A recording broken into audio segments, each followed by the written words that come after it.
অধিকারটা ক্ষুণ্ণ করা হচ্ছে অনেক লম্বা একটা সময় ধরেই।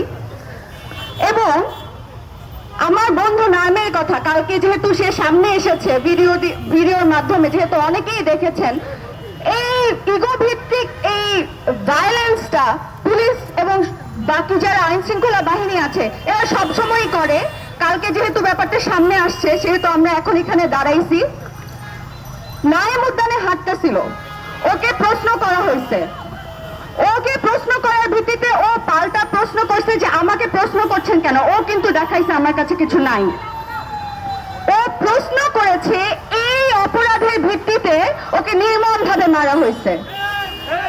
এটা কোন জায়গার ন্যায়? এটার কে জবাবদিহিতা দিবে?